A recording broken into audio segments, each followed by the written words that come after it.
Então, trigonometria no círculo. Vamos dar uma relembrada no que a gente discutiu semana passada. Quando a gente começa a aprender trigonometria, a gente aprende trigonometria num triângulo retângulo, né? Então, um triângulo retângulo, como eu desenhei aqui, vocês sabem, é um triângulo que tem um ângulo de 90 graus. E a gente aprende, então, que se a gente tiver um triângulo, por exemplo, com um ângulo θ aqui,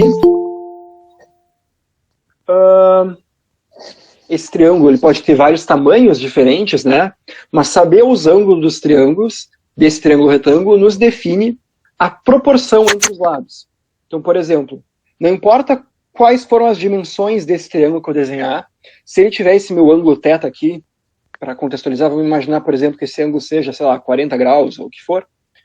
Para um ângulo específico, não importa o tamanho do teu triângulo, a proporção entre, por exemplo, este lado aqui e este lado aqui vai ser sempre a mesma. Então, por exemplo, num triângulo em que esse ângulo aqui é 30 graus, esse lado aqui, que é o cateto oposto, é sempre a metade do comprimento da hipotenusa. Tu pode ter um triângulo que esse cateto oposto seja 10 centímetros, pode ter um triângulo que esse cateto oposto seja 50 quilômetros, não importa. O que importa é que, dado esse formato de triângulo que é definido pelos ângulos, a proporção entre dois lados é sempre a mesma. Por exemplo, o cateto oposto é sempre metade da hipotenusa, caso esse ângulo aqui seja 30 graus. Então, uma maneira levemente diferente, mas vocês vão ver equivalente de ver isso, que vai nos ajudar a fazer a transição para o círculo, é a seguinte. Imagina que a gente tenha um triângulo retângulo, que a gente conhece os outros ângulos também, eu conheço esse ângulo θ, por exemplo, e a minha hipotenusa aqui mede 1. Ora, nesse caso, quanto valem os meus catetos? Vocês vão lembrar, né, que seno de θ é o cateto oposto dividido pela hipotenusa, e o cosseno de θ é o cateto adjacente dividido pela hipotenusa também. Então, se a minha hipotenusa mede 1, esse meu h aqui do denominador é 1, isso significa que o meu cateto oposto é seno de θ, e o meu cateto adjacente é cosseno de θ. Ou seja, se eu escolho o formato do meu triângulo, que é dado pelos ângulos, né?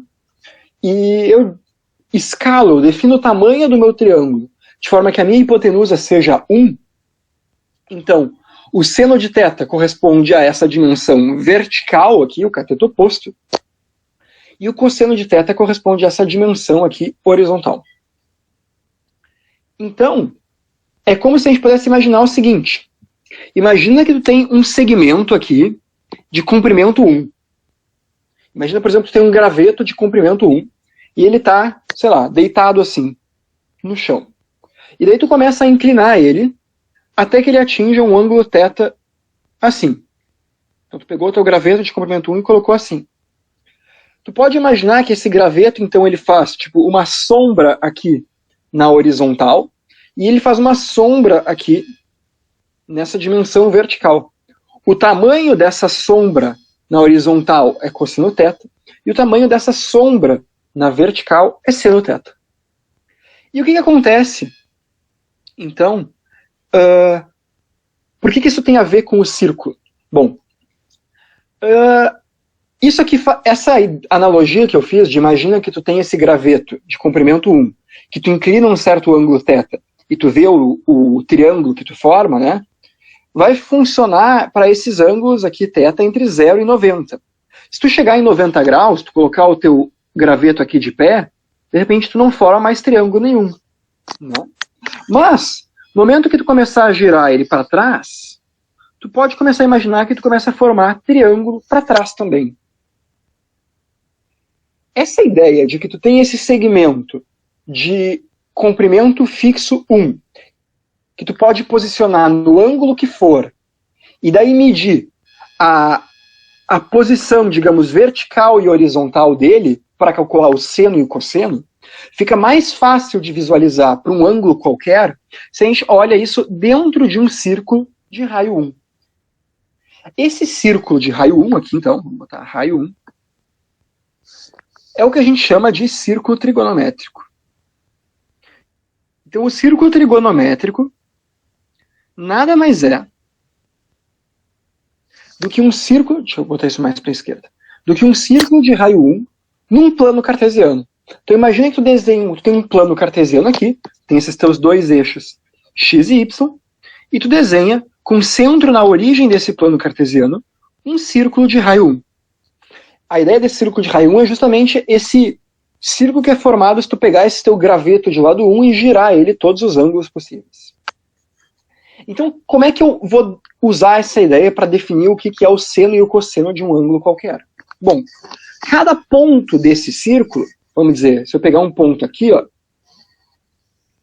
pega um ponto do círculo. Um ponto do círculo, se tu conectar ele com a origem, esse ponto define um ângulo aqui. Vamos chamar esse ângulo aqui, por exemplo, de θ1. E, se eu olhar, então, as coordenadas desse ponto, quais são as coordenadas do ponto? São os valores de x e y que eu tenho que te dizer para, se tu for andar esse valor no eixo x e andar esse valor no eixo y, tu cair nesse meu ponto aqui. Então, as coordenadas x e y desse ponto são esse valor aqui e este valor aqui no eixo y. A ideia é o seguinte, então. Escolhe um ponto qualquer no círculo. Esse ponto qualquer no círculo, tu pode identificar de duas maneiras. Uma delas é pelo ângulo que ele faz com essa direção x positiva aqui, e o outro é pelas coordenadas. Então, se esse nosso ângulo aqui, vamos chamar esse ângulo de θ1, então a minha coordenada x vai ser o cosseno de θ1, e a minha coordenada y vai ser o seno de θ1. Isso acontece justamente porque a gente forma aqui um triângulo retângulo. Então a gente cai exatamente no caso que eu desenhei aqui do lado esquerdo. Um triângulo retângulo com hipotenusa igual a 1. Agora, se eu escolher um ponto no círculo que não está nessa minha região aqui superior direita, que a gente chama de primeiro quadrante, deixa eu pegar uma outra cor. Se eu pegar esse ponto aqui, por exemplo, esse ponto aqui, ele também define um ângulo. Se eu conectar esse ponto aqui com a minha origem, e posso calcular, então, o ângulo que esse ponto aqui faz com o meu eixo x positivo. Vamos chamar esse ângulo aqui de θ2. De novo, esse meu ponto aqui, ele tem uma coordenada x, que é esse valor aqui, e ele tem uma coordenada y. Deixa eu escrever esse θ2 um pouquinho para baixo. E ele tem uma coordenada y aqui. Essa coordenada x é o cosseno de θ2. E essa minha coordenada y aqui é o seno de θ2. Percebe que para esse ângulo agora maior do que 90 graus, o meu cosseno, por exemplo, foi negativo. Para esse ângulo aqui, θ2, o meu cosseno de θ2 é um número negativo. Por quê? Porque a coordenada desse ponto laranja aqui, a coordenada x dele, é esse valor aqui, que está para a esquerda da minha origem do eixo x. Então, se refere a um ponto negativo do meu eixo x. Então, a gente usa o círculo trigonométrico para definir quanto que é o seno e o cosseno de qualquer ângulo. Poderia pegar um outro ponto aqui, por exemplo. Então, se eu pegar este ponto aqui, conecto com a origem, e ele corresponde a este ângulo vermelho aqui, maior do que 180 graus, que eu vou chamar de, então, θ3. Este meu ponto aqui tem esta coordenada x, que é o cosseno de θ3, e esta coordenada y aqui, que é o seno de θ3. E para esse valor de ângulo θ3, que no caso é, por exemplo, entre 180 e 270 graus, tanto o meu seno quanto o meu cosseno são números negativos. Porque minha coordenada x aqui está na parte negativa do eixo x, e a minha coordenada y aqui está na minha parte negativa do eixo y. Certo? Então, o círculo trigonométrico nos permite generalizar a ideia de seno e cosseno para qualquer ângulo. O ângulo que tu quiser, tu acha o ponto no círculo que, com essa ideia de conectar o ponto com o centro e calcular o ângulo em relação ao eixo x positivo, te define o ângulo, né? Então cada ângulo vai te dar um ponto na borda do círculo, e tu acha as coordenadas desse ponto. A coordenada x é o que a gente define como o cosseno do ângulo, e a coordenada y é o que a gente define como o seno do ângulo. Certo? Então isso é a definição de seno e cosseno para qualquer ângulo. Se um dia tu precisar, no meio da selva, óbvio que bobagem, mas sem calculadora, tu precisar calcular o seno ou o cosseno de um ângulo, tu pode fazer isso com um desenho. Tu traça um círculo perfeito de raio 1, tu mede o ângulo do qual tu quer calcular o cosseno ou o seno, tu pega o ponto da borda desse círculo que corresponde a esse ângulo, tu pega a tua régua e tu mede, então, quanto que é essa coordenada x, quanto que é essa coordenada y. Então, o seno e cosseno tem essa definição geométrica que é mais geral do que simplesmente a proporção entre lados do triângulo retângulo. O triângulo retângulo acaba se tornando o caso particular de quando a gente está analisando um ângulo que pertence ao primeiro quadrante. Deixa eu aproveitar e definir isso com mais precisão aqui. Esse quadrante, cada quadrante é um desses quartos do meu círculo. Então, por exemplo, se eu olho para cima do eixo x e para a direita do eixo y, eu estou no que eu chamo do meu primeiro quadrante. Aqui, para cima do eixo x, mas agora para a esquerda do eixo y, é o meu segundo quadrante. Para a esquerda do eixo y e para baixo do eixo x aqui, então eu tenho o meu terceiro quadrante. E aqui, o que sobrou é o meu quarto quadrante, para a direita do eixo y, para baixo do eixo x. Vou escrever aqui maior, porque ficou um pouco diferente dos outros números. Então, já que a gente mede esses ângulos, né, no sentido anti-horário, nesse círculo trigonométrico, a gente vai numerar os nossos quadrantes no sentido anti-horário também. Então, o primeiro é esse no qual a gente está acostumado a pensar, com os ângulos entre 0 e 90 graus, no qual a gente tem uma equivalência perfeita entre pensar em termos do círculo e pensar em termos do triângulo retângulo, mas para os outros quadrantes, a gente não tem essa equivalência perfeita, porque nos outros quadrantes, ou o meu seno ou o meu cosseno podem ser negativos, porque afinal eles vão corresponder, esses pontos aqui nos outros quadrantes vão corresponder a coordenadas ou x ou y que podem ser negativas. E aí, no caso, a gente não está mais nesse mundo em que o seno ou o cosseno é simplesmente a proporção entre dois lados de um triângulo, porque essa proporção sempre seria um número positivo. Né? Aqui a gente está num caso mais geral, a gente está vendo que o seno e o cosseno podem ser definidos como as coordenadas, então, x e y, de um ponto na borda do meu círculo de raio 1. Beleza? Então, isso é o resumo do que a gente viu na aula passada. Vamos dar uma treinada, que nem a gente fez na aula passada também, com alguns valores específicos. Então, eu peguei aqui 4 exercíciozinhos para a gente tentar fazer com base num círculo trigonométrico.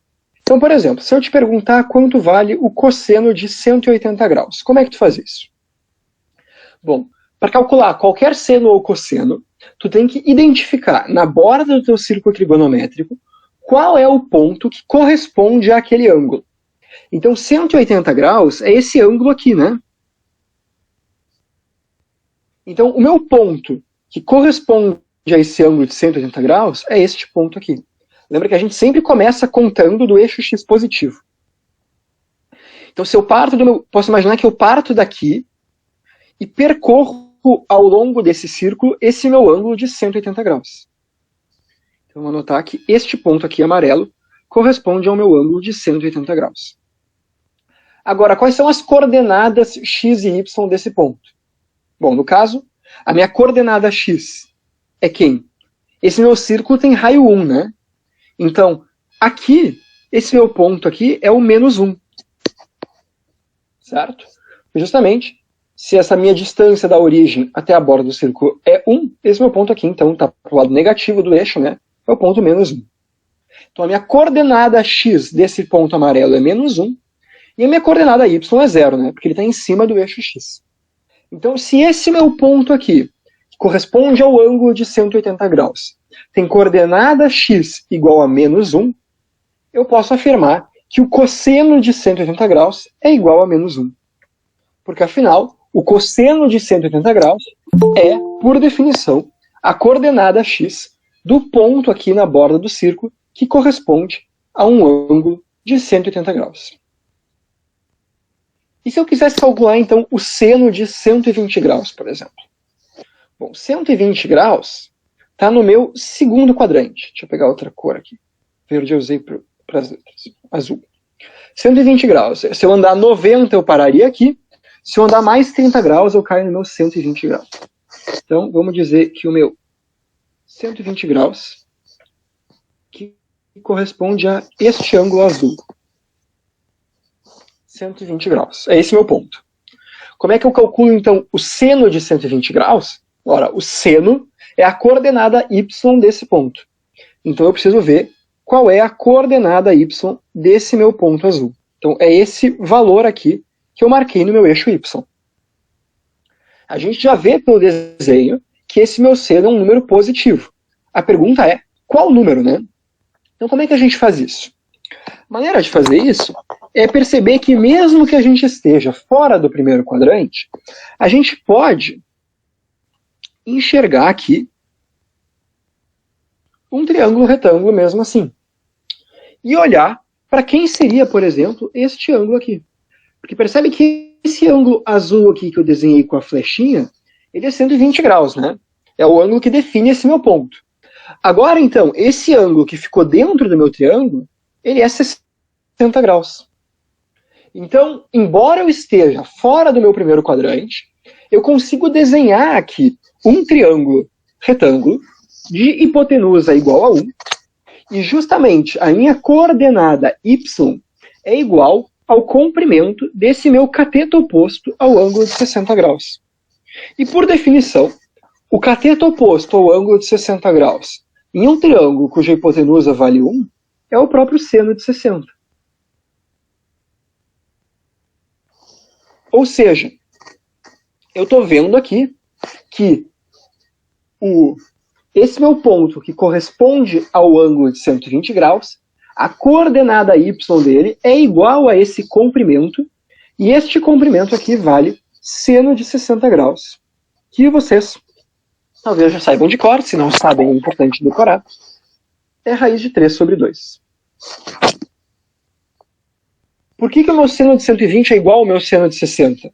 Porque se eu tivesse andado, em vez de 120 graus, eu tivesse andado 60 graus, 60 graus corresponderia a esse ponto aqui, consegue ver que a coordenada y desse ponto é a mesma? Então, tanto se eu marcar o meu ponto, que corresponde a 60 graus, quanto se eu marcar o meu ponto, que corresponde a 120 graus, esses dois pontos aqui têm a mesma coordenada y. E, portanto, eles têm o mesmo seno. Porque o seno nada mais é do que a coordenada y desse ponto. E essa técnica que a gente fez aqui é o que a gente sempre vai usar para calcular o seno ou o cosseno de um ângulo que não estiver no nosso primeiro quadrante. A gente acaba fazendo o que se chama de uma redução ao primeiro quadrante. Ou seja, a gente vai encontrar um ângulo do primeiro quadrante do qual a gente conhece os senos e cossenos por causa daquelas tabelas de seno e cosseno, ou porque é um desses ângulos notáveis que a gente sabe de cor. E aí a gente vai simplesmente avaliar, então, qual é a relação do seno ou cosseno desse ângulo do primeiro quadrante com o ângulo que a gente efetivamente quer calcular. Vamos fazer mais uns para ficar bem claro. 225 graus. Onde é que está o meu 225 graus? Ora, 225 graus é maior do que 180. Está 45 graus para lá do 180, né? Então está tipo bem na metade aqui. Esse meu ponto aqui, se eu percorrer isso aqui, corresponde ao meu ângulo de 225 graus. Então, quem é o meu cosseno de 225 graus? Ora, o meu cosseno de 225 graus é justamente a coordenada x desse ponto. Então, é esse ponto roxo aqui no meu eixo x. A gente sabe que ele é um valor negativo. Já vou colocar um sinal de menos aqui. Mas menos quanto? Ora, de novo, para descobrir, então, qual é o valor numérico desse cara, a gente olha para o triângulo que a gente acaba formando no nosso quadrante aqui. Então aqui, em roxo, eu acabei formando um triângulo retângulo também. Qual é este ângulo aqui roxo dentro do meu triângulo retângulo? Ora, esse meu ponto é 225 graus, né? A gente falou justamente agora que ele é 45 graus para lá do 180. Então esse ângulo aqui é 45 graus. Se esse ângulo aqui é 45 graus, eu tenho então um triângulo retângulo aqui, com hipotenusa igual a 1, e este ângulo aqui mede 45. Logo, o comprimento, se eu imaginar como um triângulo, dessa minha parte do triângulo aqui, que eu estou pintando de roxo mais forte, que está em cima do eixo X, esse comprimento aqui é justamente o cosseno de 45 graus, porque seria o cateto adjacente a esse ângulo de 45 graus, referente a esse triângulo retângulo roxo. Então, o comprimento desse pedacinho roxo aqui é cosseno de 45 graus. Bom, como é que isso me ajuda a calcular a coordenada desse meu ponto roxo? Porque justamente a coordenada do meu ponto roxo é menos, então, o cosseno de 45 graus. Concorda comigo? Afinal, eu sei que essa minha coordenada está na parte negativa do eixo x, então é um número negativo, e o valor dela em módulo é justamente o comprimento desse pedaço em roxo. E o comprimento desse pedaço roxo eu consigo calcular, porque eu consigo imaginar, mesmo fora do meu primeiro quadrante, um triângulo retângulo, em que a gente vai poder usar então o nosso conhecimento de trigonometria no triângulo para calcular quanto vale esse pedaço. Então, de novo, eu calculei quanto vale o meu cosseno agora de um ângulo fora do primeiro quadrante a partir de um valor entre 0 e 90 graus, a partir de um valor do primeiro quadrante. Então, para terminar essa conta aqui, cosseno de 225 graus é menos o cosseno de 45 graus, e, portanto, é menos raiz de 2 sobre 2, né? Vamos fazer a última, então. Seno de 330 graus. Bom, o 330 graus, ele está aqui. Vou pegar de laranja. Certo? 360 graus é uma volta toda, né? Então, 330 graus, está faltando aqui 30 graus para fechar no meu eixo X.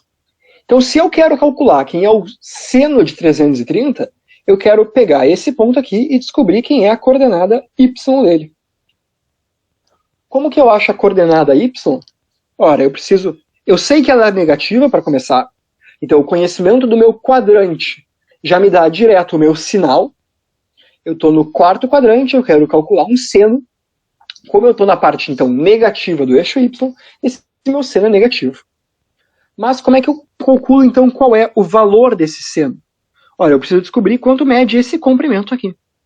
E, de novo, eu tenho aqui um triângulo retângulo. E, de novo, eu sei. Eu posso imaginar tanto nesse triângulo que eu desenhei aqui, ou talvez para... Deixa eu aproveitar. Para usar esse ângulo que eu desenhei, a gente pode imaginar aqui, né, esse triângulo. Dá no mesmo. Em que este comprimento aqui é igual a este comprimento aqui. Portanto, tudo que eu preciso saber para calcular o seno de 330 é este comprimento aqui em laranja, que é o meu cateto oposto ao ângulo de 30 graus, neste triângulo retângulo laranja que eu estou marcando aqui. De novo, esse é um triângulo retângulo de hipotenusa 1. A hipotenusa sempre vai ser 1, né, porque a gente está usando esse círculo trigonométrico, que é um círculo de raio 1. E, portanto, esse meu comprimento aqui na vertical, ele mede o seno de 30. Se esse comprimento aqui mede o seno de 30, então o meu seno de 330, a minha coordenada y desse ponto laranja aqui, é justamente menos o seno de 30 graus. E, portanto, menos 1/2. Certo? Então, essa estratégia aqui é o que a gente sempre vai usar para calcular senos e cossenos de qualquer ângulo que não tiver entre 0 e 90. E a gente usa esse desenho aqui para duas coisas. A primeira, identificar em qual quadrante o meu ponto, o meu ângulo pertence, o que vai nos indicar qual vai ser o sinal do nosso seno ou cosseno. E daí, a gente pode identificar o ângulo do primeiro quadrante que corresponde a esse ângulo de interesse e usar o nosso conhecimento de trigonometria do triângulo retângulo para descobrir, então, qual é o valor numérico desse nosso seno ou cosseno que a gente quer calcular. Então, o número em si, em valor absoluto, em módulo, a gente calcula a partir da redução ao primeiro quadrante, e o quadrante propriamente dito do ângulo de interesse vai nos dar se o sinal vai ser positivo ou negativo. Tranquilo? Vocês têm alguma dúvida disso? Até aí, então, eu estou basicamente revisando e talvez explicando melhor tudo o que a gente viu na aula passada. Essa é a ideia mais importante, e se isso aí vocês entenderam, vocês pegaram a ideia importante de trigonometria no círculo. Então, antes de seguir em frente, vocês têm alguma dúvida?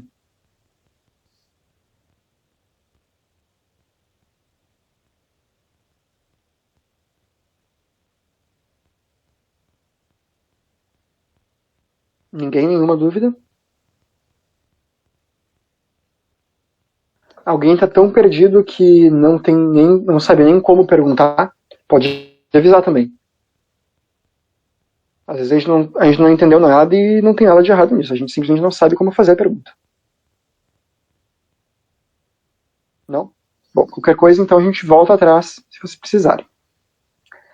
Bom, spoilers. A gente falou de seno e cosseno, né? Eu até agora negligenciei o nosso terceiro amiguinho trigonométrico, que é a tangente.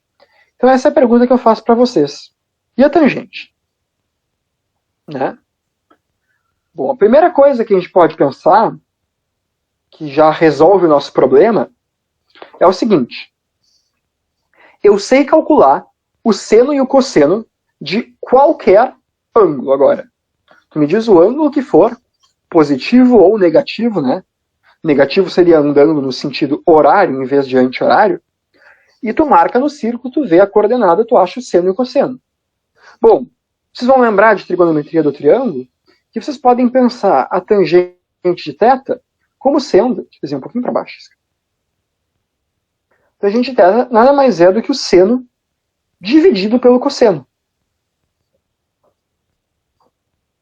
Então, se eu sei calcular o seno e o cosseno de qualquer ângulo, basta eu pegar o seno desse ângulo, dividir pelo cosseno desse ângulo, e eu vou ter a tangente. Então, eu sei também calcular a tangente de qualquer ângulo. Vamos dar uma olhadinha aqui no nosso círculo trigonométrico, em termos dos quadrantes, como fica o sinal da nossa tangente. Porque olha só, se eu estou no meu primeiro quadrante aqui, o meu seno é positivo e o meu cosseno é positivo. Então, se eu fizer seno dividido por cosseno, eu vou ter um número positivo dividido por outro número positivo. Logo, no primeiro quadrante, a minha tangente é um número positivo. Bom, isso a gente já sabia, né? Tangente de um número entre 0 e 90 graus, o cateto oposto sobre o cateto adjacente. Então é um número positivo, não tem nenhuma novidade. E se eu for no meu segundo quadrante?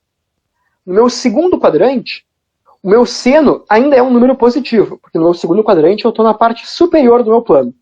Mas agora eu fui para o lado esquerdo do eixo y. Então o meu cosseno é negativo. Então se eu quiser calcular a tangente do meu ângulo do segundo quadrante, eu vou ter um número positivo dividido por um ângulo negativo, por um número negativo. E portanto isso vai me dar um número negativo. Agora, no meu terceiro quadrante, tanto o meu seno quanto o meu cosseno são números negativos. E daí, quando eu divido um número negativo por outro, eu tenho um número positivo. Finalmente, se eu estou no meu quarto quadrante, eu vou ter um seno negativo e um cosseno positivo. E daí a divisão de um número negativo por um número positivo vai me dar um número negativo. Certo? Então aqui, olhando o quadrante do nosso ângulo, a gente sabe avaliar qual é o sinal da nossa tangente. E também a gente pode descobrir qual é o valor dela, simplesmente reduzindo ao primeiro quadrante e pegando o valor da tangente daquele ângulo. Mas existe uma interpretação geométrica que é legal a gente ver também. Porque lembra que a tangente, quando a gente pensava no triângulo, né, a nossa definição original de tangente era cateto oposto dividido por cateto adjacente. Então lembra, de novo, vamos voltar aqui, que aqui, quando a gente estava pensando em termos de seno e cosseno, foi interessante a gente pensar em triângulos que tivessem uma hipotenusa igual a 1. Porque daí o cateto oposto era simplesmente o seno e o cateto adjacente era simplesmente o cosseno. Agora que a gente está trabalhando com tangente, e tangente é cateto oposto por cateto adjacente, eu vou fazer diferente. Vou imaginar que eu tenho um triângulo retângulo aqui, de ângulo θ, mas agora eu vou dizer que o meu cateto adjacente mede 1. Nesse caso, se o meu cateto adjacente mede 1, então a minha tangente é o meu próprio cateto oposto. Então essa é uma maneira da gente visualizar quem é a tangente em termos de um triângulo retângulo. A gente desenha um triângulo retângulo com um cateto adjacente igual a 1 e mede quem é o cateto oposto. O cateto oposto vai ser a tangente. Como que isso se encaixa agora, então, acho que essa é a pergunta importante, no nosso círculo trigonométrico? Lembra, nosso círculo trigonométrico, a gente tem o nosso plano cartesiano e desenha um círculo de raio 1. Então, pensando em termos do primeiro quadrante, que é a nossa relação com o triângulo retângulo, esse triângulo retângulo aqui que eu desenhei, ele se enquadraria, digamos, aqui. Assim. Para fora agora do nosso... Ficou um pouco ruim aqui. Para fora agora, ele fica assim, grandão, para fora do nosso círculo trigonométrico. Então agora não é a hipotenusa que vale 1, é o cateto adjacente a esse ângulo θ aqui que vale 1, porque agora, se eu olho assim, essa minha medida aqui é justamente, então, a minha tangente θ. Vamos chamar esse cara de θ1, porque eu vou colocar um outro ângulo aqui. Então, minha tangente θ1. Certo? Então, qual é a interpretação geométrica se eu tentar ignorar um pouco o triângulo? A ideia é o seguinte. Se eu traçar uma reta tangente, tá aí a origem do nome. Se eu traçar uma reta tangente aqui, que encosta nesse meu ponto 1 do eixo X aqui, que encosta no círculo, essa reta vertical aqui, tangente do lado direito do meu círculo, a tangente de um ângulo do primeiro quadrante aqui, para fazer o paralelo com o triângulo retângulo, corresponde ao comprimento desse segmento aqui, nessa reta. Quando eu andar em certo ângulo θ1 aqui, e justamente conectar essa minha diagonal que faz o ângulo θ1 até a minha reta tangente aqui. Com essa ideia, eu consigo enxergar geometricamente no meu círculo trigonométrico a tangente de ângulos de outros quadrantes. Por exemplo, se eu identificar este ponto aqui no meu segundo quadrante, que corresponde a um determinado ângulo aqui, θ2. Quem é a minha tangente desse ângulo? Ora, bom, eu poderia fazer seno dividido por cosseno, mas geometricamente, a minha interpretação é o seguinte. Ela é, se eu prolongar esse segmento aqui, que conecta o meu ponto correspondente ao ângulo θ2 com a minha origem, até tocar na minha reta tangente, esse valor aqui corresponde à minha tangente de θ2. E como ela está agora na parte inferior da minha reta tangente, essa minha tangente é negativa.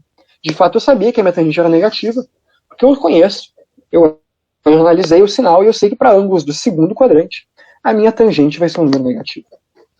Então percebe que eu posso fazer isso para qualquer ângulo. Se eu escolher um outro ângulo aqui, por exemplo, θ3,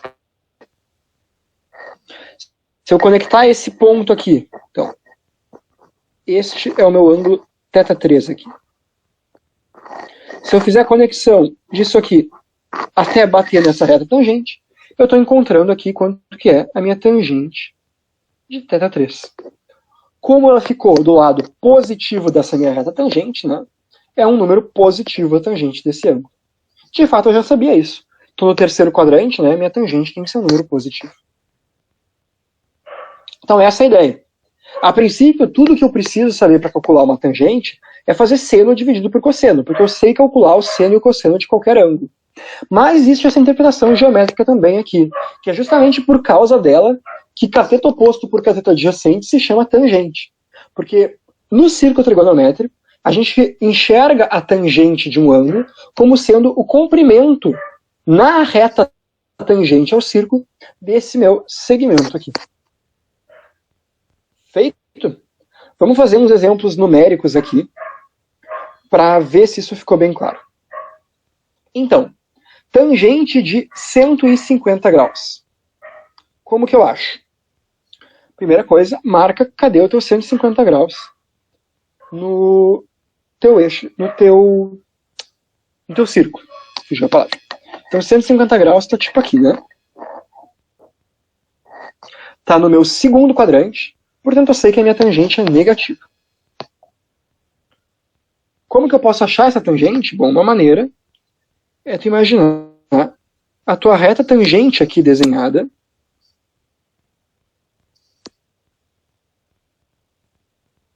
e tu vai conectar, então, esse ponto passando pela origem até encostar na tua reta tangente. Então a gente pode imaginar essa reta tangente como se fosse um eixo Y deslocado.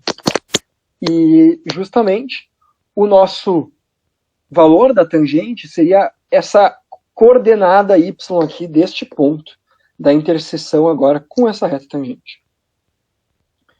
E bom, esse valor aqui, né, eu posso enxergar a partir deste triângulo retângulo. E qual é este ângulo aqui? Se esse meu ponto corresponde a 150 graus, então este ângulo aqui que falta para eu completar o meu 180, que é igual a esse ângulo que eu estou pintando de amarelo, é 30 graus. Então, o meu comprimento aqui desse segmento é justamente o cateto oposto desse triângulo retângulo de ângulo 30 graus, em que o cateto adjacente mede 1. Agora, quando a gente está pensando em tangente, o meu cateto adjacente sempre vai medir 1, porque esse cateto adjacente é um raio do círculo. Então, esse cara aqui é a minha própria tangente de 30 graus. O comprimento, né?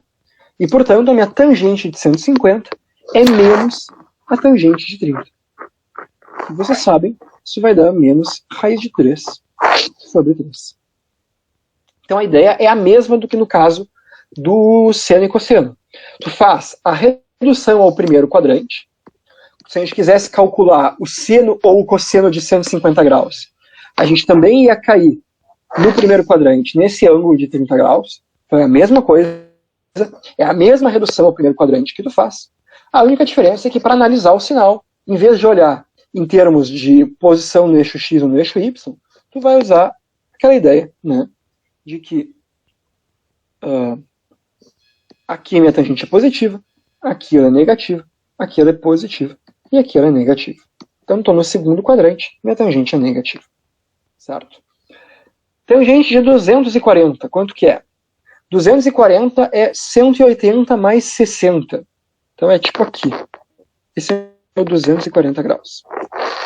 Então, tanto se eu pensar em termos de eu estou no terceiro quadrante, minha tangente é positiva, ou se eu fizer a interpretação geométrica aqui, conectando esse ponto com a origem, prolongando e vendo até onde eu bato aqui, nessa minha reta tangente, eu sei que esse meu valor aqui vai ser positivo. Agora, para descobrir quanto que é esse valor, eu preciso calcular o comprimento desse segmento azul. E esse segmento azul eu visualizo como sendo o cateto oposto deste triângulo azul aqui. Este triângulo retângulo azul tem um cateto adjacente que vale 1. Então, eu preciso saber quanto que vale este ângulo aqui. Mas, de novo, a gente acabou de falar, né, que esse meu 240, ele passa 60 graus do 180. Então, esse ângulo azul que eu estou pintando de azul aqui, que é igual a esse ângulo que passa do 180, é o próprio 60 graus. E, portanto, esse meu comprimento azul aqui mede tangente de 60 graus. Logo, a minha tangente de 240 é igual a tangente de 60, que, por sua vez, é simplesmente raiz de 3. Certo? Então, eu posso pensar tanto desenhando assim e fazendo interpretação geométrica, ou eu poderia simplesmente, de novo, pensar o sinal pelo meu quadrante e o ângulo que eu estou reduzindo ao primeiro quadrante da maneira que a gente faz com seno e cosseno. Vamos tentar fazer assim para a tangente de 315. 315 está no meu quarto quadrante. Esse ponto aqui, né, é o 270. Então, meu 315 está 45 graus além do 270. Eu estou, tipo, aqui, então. Esse meu ponto aqui é o 315 graus.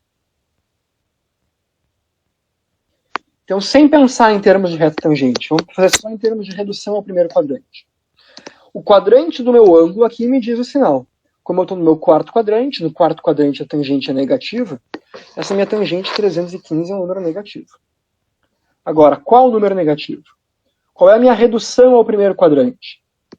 Olha, eu sempre olho o ângulo que esse meu segmento que eu pintei aqui de roxo faz com o eixo X. E este ângulo aqui é 45 graus. Falta 45 graus para eu completar 360. Então, a minha redução ao primeiro quadrante é 45 graus. Portanto, a minha tangente de 315 é igual a menos a tangente de 45 graus. E, portanto, é igual a menos 1. Eu poderia ver isso também da mesma maneira que a gente fez antes, em termos de prolongamento aqui desse cara, até bater na minha reta tangente e calcular quem é a coordenada desse ponto aqui. Então, esse ponto aqui, realmente, bateu na minha reta tangente do lado negativo, então ele é negativo, e esse de comprimento aqui é o valor desse segmento aqui em roxo, que corresponde justamente ao cateto oposto de um ângulo, de um triângulo retângulo de ângulo 45 graus, cujo cateto adjacente é igual a 1. Portanto, é tangente de 45 graus. De fato, né, esse cara aqui é 1, porque é como se eu tivesse a metade de um quadrado. Né? Então, se esse lado aqui é 1, esse lado roxo na vertical também é 1. Para finalizar, vamos calcular a tangente de 90.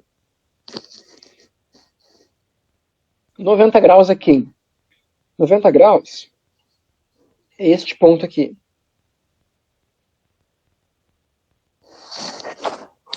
Só que agora a gente tem um problema. Porque se eu pegar 90 graus aqui e conectar com a minha origem, eu formo um segmento que é paralelo à minha reta tangente. Então eu posso prolongar o quanto eu quiser para um lado ou para o outro, que eu nunca vou encostar. Então não existe tangente de 90 graus. Como assim não existe tangente de 90 graus? Olha só. Lembra disso aqui? Lembra que tangente θ de um ângulo qualquer é sempre o seno dividido pelo cosseno? Bom, quando a gente tem uma divisão, a gente tem sempre que cuidar que a gente não pode dividir por zero, né? Então isso aqui só faz sentido se o meu ângulo tiver um cosseno diferente de zero. Quem são os ângulos que têm cosseno igual a zero? São aqueles ângulos que correspondem a pontos do círculo que têm coordenada x, 0. Ora, a coordenada x, 0, são os pontos que estão sobre o eixo y. Então, os pontos do meu círculo que estão sobre o eixo y são dois. O 90 graus e o 270 graus. Então, para esses dois ângulos aqui, a tangente não existe. Certo? Não existe tangente 90. Não existe tangente 270. Porque calcular tangente de um desses ângulos envolveria dividir por zero, e dividir por zero não faz sentido. Tanto não faz sentido porque esse valor, se existisse, seria o ponto onde esse prolongamento desse segmento aqui encostaria a reta tangente. E a gente acabou de ver justamente que essas retas são paralelas, então ele nunca vai encostar. Certo? Então, uma observação importante. Não existe tangente nem de 90, nem de 270 graus. Para os outros ângulos que têm um cosseno desse ângulo, então, para os ângulos que têm um cosseno diferente de zero, daí sim, beleza, eu posso calcular a tangente sem problema. E eu vou fazer, então, seja com essa ideia geométrica de prolongar para ver onde bate na reta tangente, seja simplesmente reduzindo ao primeiro quadrante e cuidando do sinal a partir dessa ideia, justamente, então, que no meu primeiro e no terceiro quadrante a minha tangente é positiva, no meu segundo e no meu quarto quadrante a minha tangente é negativa. Ok? Alguma dúvida dessa parte de tangente?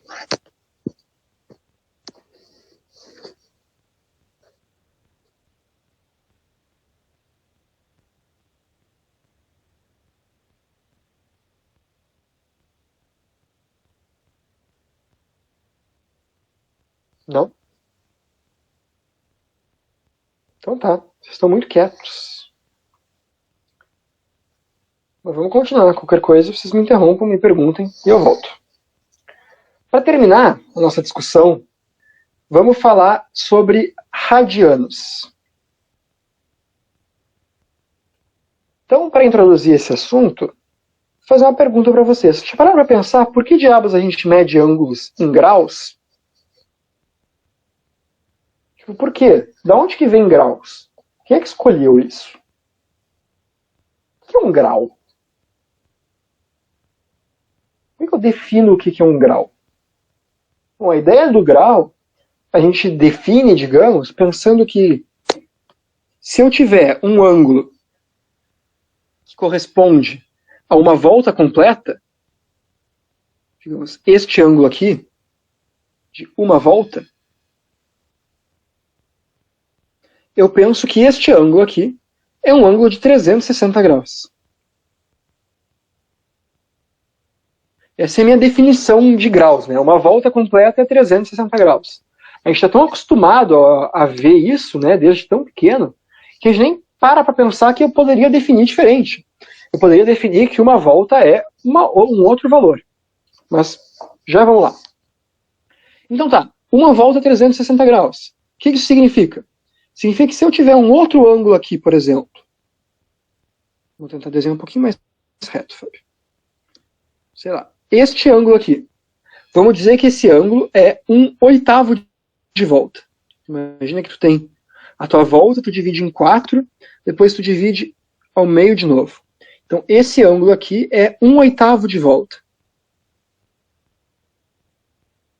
Olha, seria 1/8 de volta, portanto, a gente pensa que ele é 1/8 de 360 graus. Ou seja, 45 graus. Certo?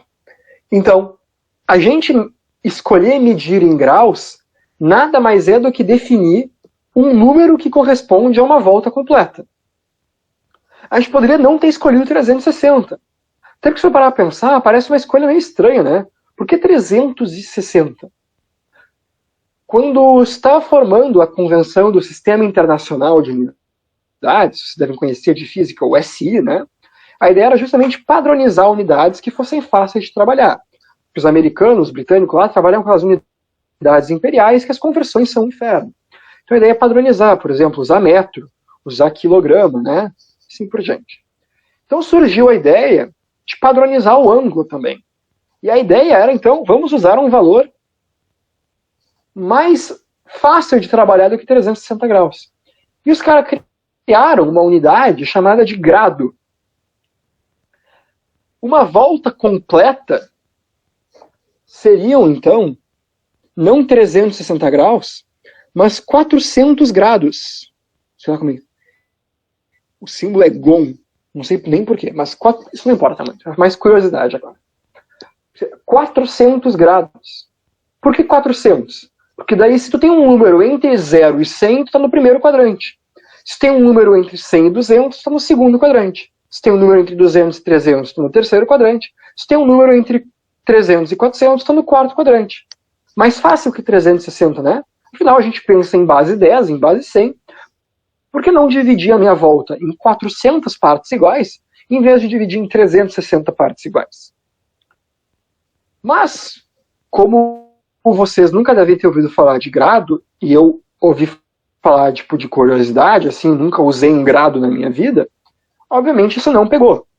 E não pegou porque é meio ruim de trabalhar. Porque, por exemplo, pega o teu ângulo de 60 graus. 60 graus é um ângulo bem importante, porque é o ângulo do triângulo equilátero, né? Quanto que é 60 graus em grados? 60 graus é 1/6 de volta. Então seria 400 dividido por 6, que já dá um número com vírgula.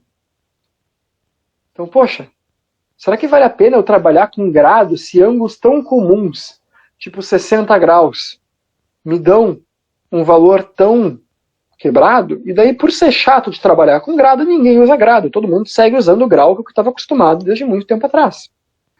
Por que com 360, então, o ângulo fica fácil? Tipo 60, por que os ângulos importantes, tipo 30, 45, 60, 90, todos então são números inteiros? Justamente porque o 360 graus é um número que dá para dividir por vários números. Dá para dividir por 2, dá para dividir por 3, dá para dividir por 4, dá para dividir por 5, dá para dividir por 6, dá para dividir por 8, dá para dividir por 9, dá para dividir por 10, dá para dividir por 12, dá para dividir por 15, dá para dividir por 18, dá para dividir por 20, dá para dividir por 24, e assim vai. Então, por exemplo, quando se começava a pensar em graus, era quando se observava o movimento do Sol. O Sol faz um movimento de uma volta em um dia, mas um dia tem 24 horas. Então, se eu quiser definir o ângulo que o Sol percorre em uma hora, é legal eu definir que uma volta completa corresponde a um múltiplo de 24, por exemplo. Se eu quisesse pensar em graus, o ângulo que o Sol percorre em 1 hora não seria um número inteiro. Então, na real, a gente mede os ângulos em graus porque 360 possui muitos divisores.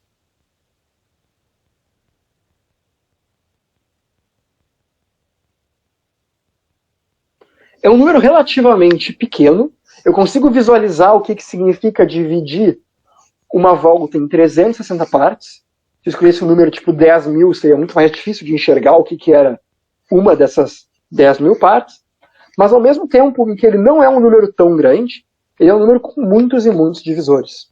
Por isso que é fácil trabalhar com uma volta sendo 360 graus. Só que não deixa de ser um valor arbitrário. Tipo, escolheram 360 graus. Poderiam ter escolhido 400, poderiam ter escolhido 10.000. Então, já que tem que escolher um valor arbitrário, será que existe um valor arbitrário que faça mais sentido? Será que tem algum valor que, tipo, intrinsecamente faz sentido a gente associar a uma volta? E é justamente essa pergunta que os radianos vêm responder. Então, pensando em termos do nosso círculo trigonométrico, qual que seria uma unidade de ângulo mais natural do que graus? Em quantas partes faz sentido a gente dividir uma volta de um jeito que seja, de alguma forma, intrínseco ao nosso círculo trigonométrico? Que não dependa de uma escolha arbitrária que, por mais conveniente que seja, é arbitrária. A grande ideia é o seguinte: eu posso pensar justamente em como dividir essa minha volta do círculo pensando no meu perímetro do círculo. Qual é o perímetro de um círculo? O perímetro de um círculo é 2π vezes o raio. Então, o perímetro do meu círculo trigonométrico, por exemplo, é 2π. 6,283, sei lá o quê. Então, a ideia justamente dos radianos é o seguinte: a gente define que uma volta é igual a 2π radianos.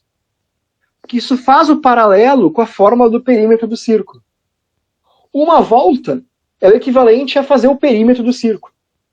Então, se o perímetro é 2π vezes o raio, eu vou dizer que uma volta são 2π radianos. Essa vai ser a minha unidade radiano.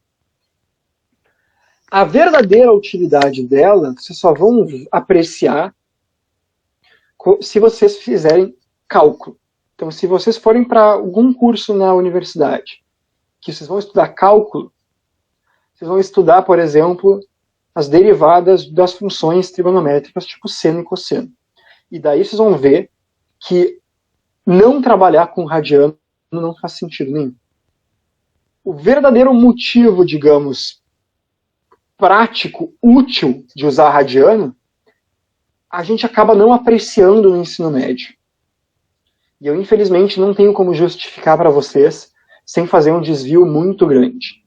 Mas eu imagino que pelo menos eu consiga explicar para vocês por que definir que uma volta é 2π radiano.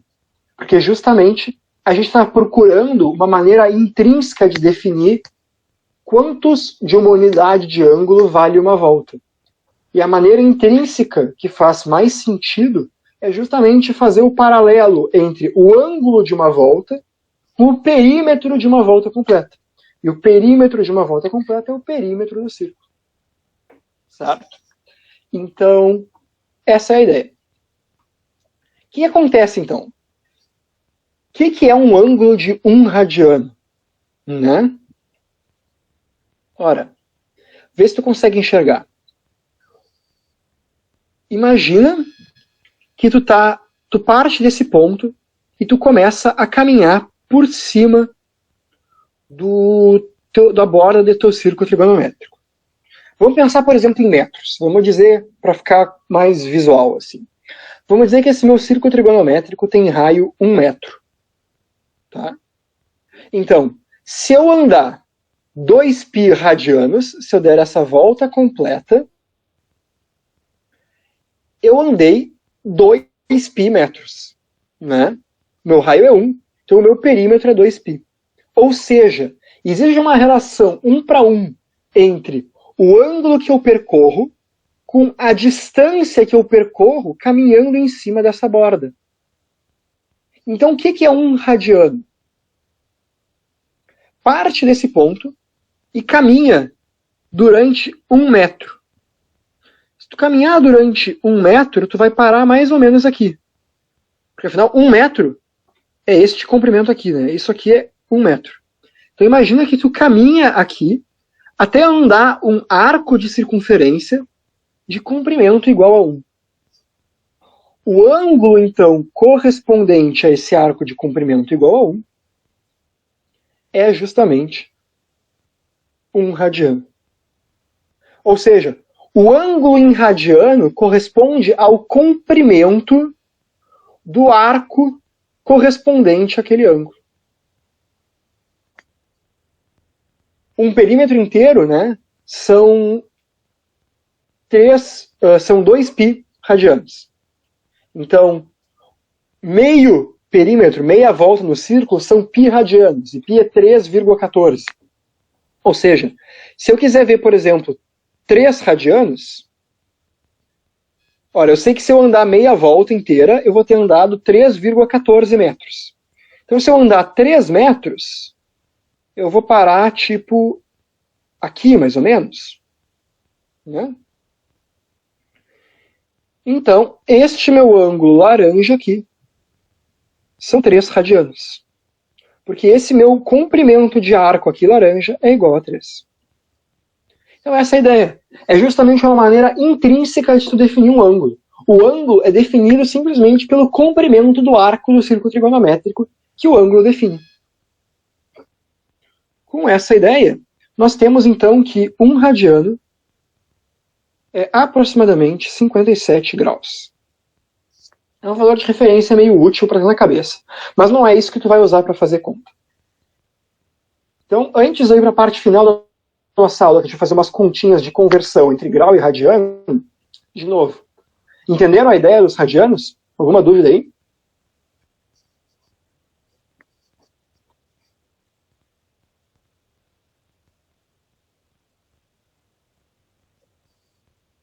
Beleza. Então vamos lá. Como é que a gente então converte? Eu tenho um ângulo em radiano e radiano é muito difícil de interpretar, né? Se tu me diz, eu tenho um ângulo aqui de, sei lá, 4,2 radianos. É muito mais difícil interpretar 4,2 radianos do que, por exemplo, sei lá, 250 graus. Então como é que eu convirto? Como é que eu faço a conversão entre radianos e graus? Vamos fazer aqui 4 exemplinhos de conversão. Bom, a gente acabou de ver, né, que uma volta é a mesma coisa que 360 graus, que é a mesma coisa que 2π radianos. Então, o nosso fator de conversão é esse. 360 graus é igual a 2π radiano. Ou seja, a gente pode fazer uma regra de 3. Mas, em geral, é mais fácil, a gente trabalha com números menores. Se em vez de pensar 360 graus é 2π radianos, se a gente pensar 180 graus é igual a π radianos. Só para simplificar um pouquinho, a gente não precisa trabalhar com números um pouco maiores. Então, é isso. Tu sabe fazer regra de 3. E tu sabe que uma volta é tanto 360 graus quanto 2π radianos, tu sabe fazer a conversão. Basta tu aplicar essa regra de 3. Na real, eu escrevi isso meio para baixo. Deixa eu botar isso um pouco para cima. Ah, meu Deus. Para ter um pouquinho mais de espaço para a gente fazer essas contas. Então vamos começar fazendo a conversão de grau para radiano. Como é que tu faz? Ora, tu faz uma regra de 3. Como é que é a regra de 3? 30 graus são x radianos, 180 graus são π radianos. Né? Logo, 30π é igual a 180x. Né? Multiplica cruzado. E, portanto, o teu x é igual a 30π sobre 180, que é a mesma coisa que corta o zero, simplifica. π sobre 6 radianos. Então, 30 graus são π sobre 6 radianos. Faz sentido, né? 30 graus é 1 sobre 1/12 de uma volta completa. Π sobre 6 radianos é 1/12 de uma volta completa. 200 graus, outro valor. De novo, regra de 3. 200 está para x, como 180 graus está para π. Então, faz a regra de 3. Tu vai ter que 200π é igual a 180x. E, portanto, o teu valor em radianos desse ângulo de 200 graus é 200π sobre 180. Dá para cortar um zero, dá para simplificar. Tu vai achar que x é igual a 10π sobre 9. Então, na real, quando a gente trabalha com radianos, mais comum do que a gente dizer o meu ângulo é de 0,50 e não sei quantos radianos, a gente costuma botar frações de π. Pelo menos valores que são ângulos que correspondem a números inteiros em graus, que são os que a gente costuma manipular e pensar, vão nos dar frações de π aqui. Então, em geral, a gente não substitui o π e calcula isso depois da vírgula, a gente pensa π sobre 6 radianos. Por isso eu coloquei aqui assim, quanto que é 5π sobre 3 radianos em graus? De novo, regra de 3. Só que agora é o contrário. Ora, 5π sobre 3 radianos é x graus, e eu sei que π radianos são 180 graus. Então, se eu fizer minha multiplicação cruzada, eu vou ter que 180 vezes 5π sobre 3 é igual a π vezes x. Daí eu corto o π.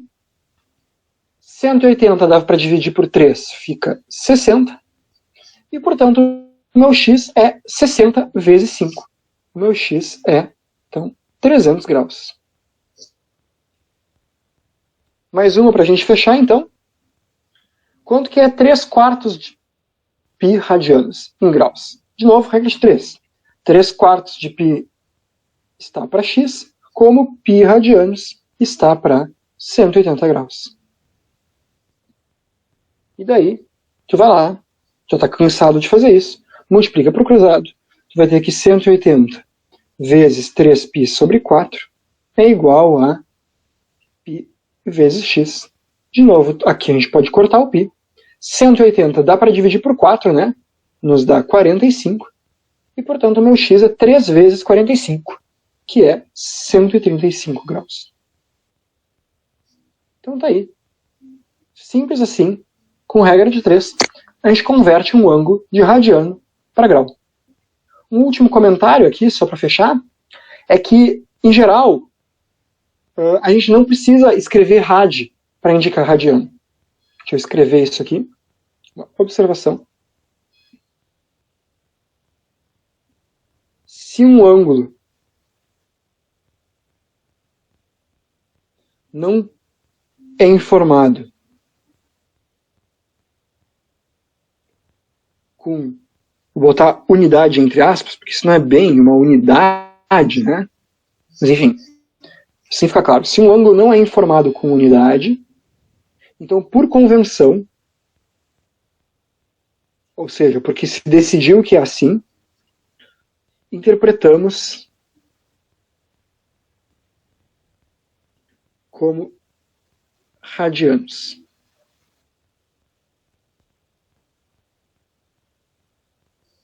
Certo? Então, se eu quiser te informar um ângulo em radiano, eu posso dizer, eu tenho um ângulo aqui de π. Π o quê? Ora, π radianos. Se não te digo π o quê, tu sabe já que é π radianos. Certo? Então, só um detalhe. Se vocês veem, um ângulo igual a π, não precisa ter dúvida, é um ângulo igual a π radianos. Da mesma maneira que se tu quiser escrever um ângulo de π radianos, tu não é obrigado a escrever o rad. Feito? E é isso que eu tinha para hoje. Então, já que vocês não fizeram nenhuma pergunta, a gente está aqui com um tempo ainda até o fim da aula. Vocês têm alguma dúvida? Senão, vocês podem usar esses 10 minutinhos aí para descansar antes da próxima aula.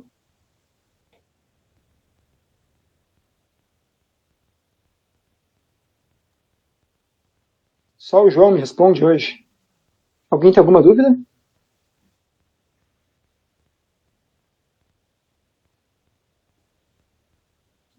Então acho que ficamos por aí. Beleza. Então, boas aulas na sequência, bom fim de semana para vocês. Nos vemos em breve. Tchau, tchau, gente. Boa noite.